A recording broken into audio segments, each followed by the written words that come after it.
It's becoming more and more apparent every day that Pope Francis is a believer in liberation theology.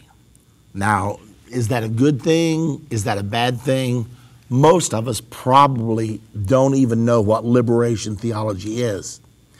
But we should know what it is, and we're going to talk about that today. I want to begin by giving you a short definition of liberation theology. It simply states, liberation theology is a doctrine which states that if Jesus were on the earth right now, that he would be a Marxist, a communist. He would take from those who have, give to those who have not. Father Ernesto Cardinal went so far as to say that Christians are not only able to be Marxist, but on the contrary, to be authentically Christian, they ought to be Marxist. Now, so the liberation theologists say, to truly be Christian, you have to be a communist.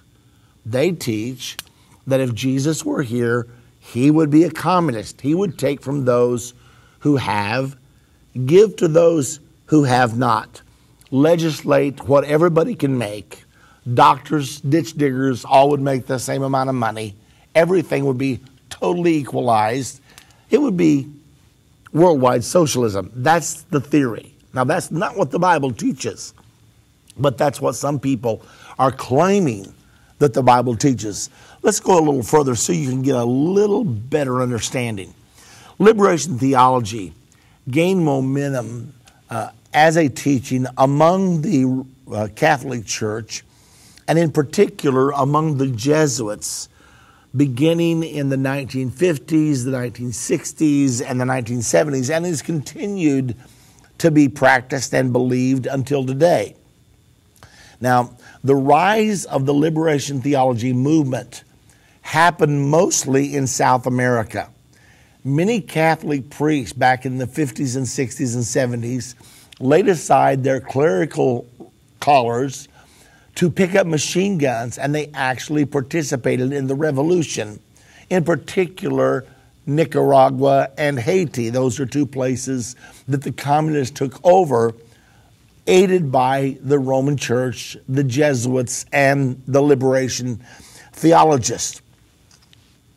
Now, one prominent country that became a victim to communism and liberation theology, like I mentioned, was Nicaragua. What happened in Nicaragua? There was a hero of the Nicaraguans by the name of Augusto Cesar Sandino. And Sandino was a Nicaraguan revolutionary, and he was the leader of a rebellion between 1927 and 1933 against the U.S. military occupation of Nicaragua. Sandino was killed in 1934 and then went on to become a national hero to the Nicaraguan people. The United States left Nicaragua in 1933 after overseeing the democratic election of Garcia Somoza. And then during the 1970s, the communists sought to take over Nicaragua. In order to influence the masses, the communists identified with Sandino, the number one national hero of Nicaraguans. And they decided to call themselves Sandinistas. They combined the name Sandino with communist, and they called themselves the Sandinistas. They then made revolution against the government, and finally in 1979, they took over the government with many Catholic priests serving as officials in the new government as a result of liberation theology. Now, give you a little more information that's very important because there's some developments just recently that's going to show whether or not the present Pope, Pope Francis, is a liberation theologist.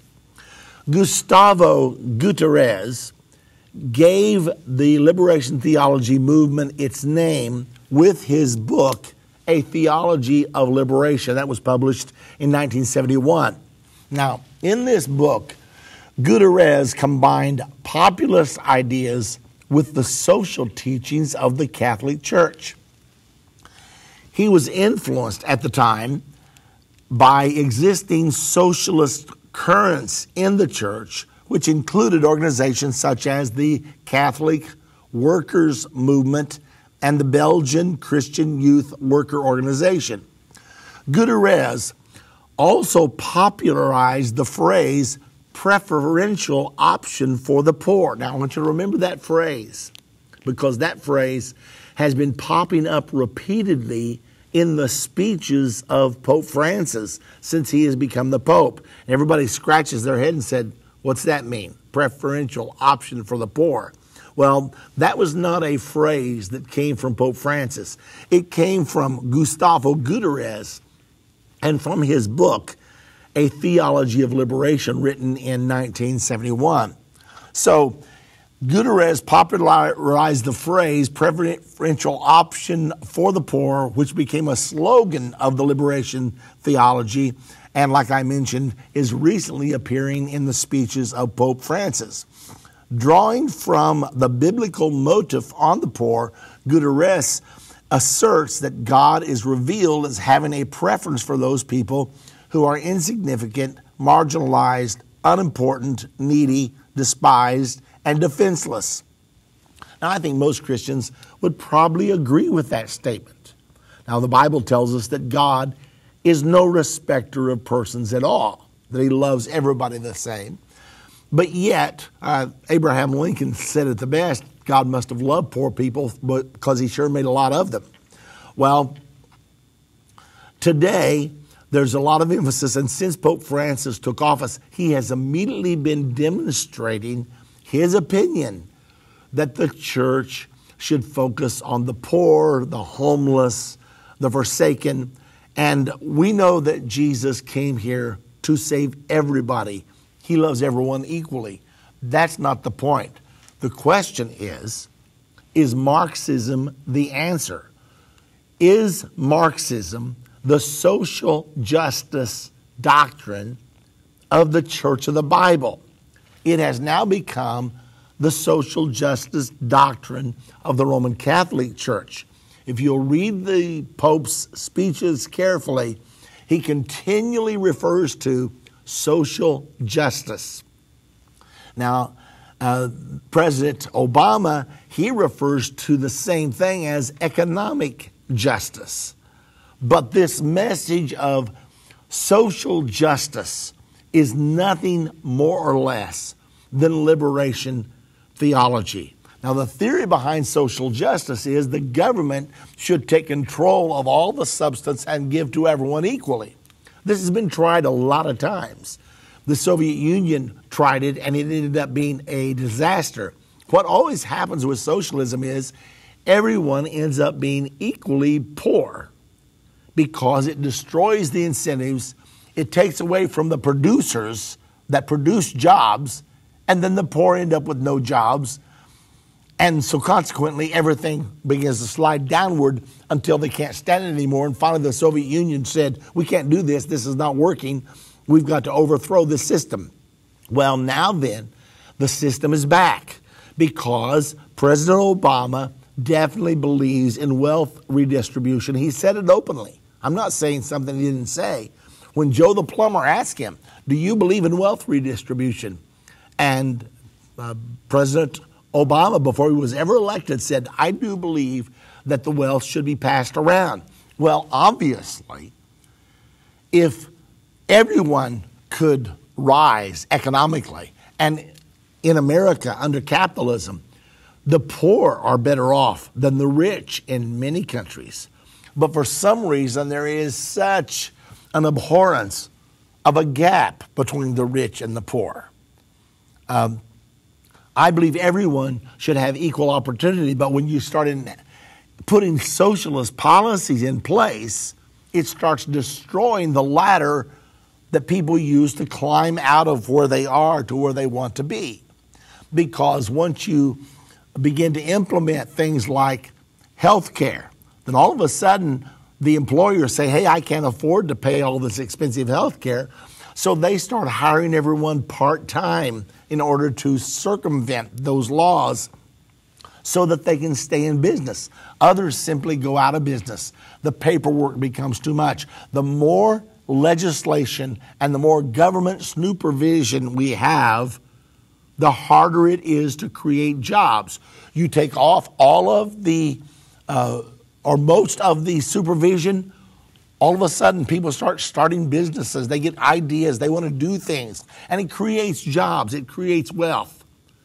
So consequently, this theory that they're trying to implement, well, it's being implemented by people who've never had a real job, or at least not for very long. People who have never built a successful business, and yet they're trying to tell us how to run the business of the entire universe. But that's not the key point. The key point is the Bible prophesies that the government of the end time, the government of the Antichrist and the false prophet will be a liberation theology government. Now, in our next segment, I'm going to read the passage for you. I'm going to show you where it specifically prophesies that the end time world government of the Antichrist and the false prophet will be an alliance between religion and politics. And both religion and the political system will embrace Marxism. It actually talks about liberation theology. It doesn't use those terms in Scripture. But the doctrine liberation theology, that if Jesus were here today, he would be a Marxist. Ladies and gentlemen, it's not true. It's not true whatsoever. Jesus did consider the poor. He helped the poor, as we all should. But if you want to hear the teaching of Jesus, he told a parable about a man who passed out his wealth and then went on a journey. When he came back, one man had gained with 1 talent 10 talents. Another man had gained 5. Another man was afraid and hid his in the backyard. And the man who gained 10 talents, the Lord said to him, "Well done, thou good and faithful servant." The man who gained 5, the Lord said unto him, "Well done, thou good and faithful servant." But the man who was afraid and hid his in the backyard, the master said, "You should at least put it in the bank and let it draw interest." And he said, "Bind this wicked and slothful servant and cast him into outer darkness, and take from him that hath, and give to him that hath the 10, so that he shall have more." Doesn't sound like liberation theology to me. I'll read the scriptures when we get back.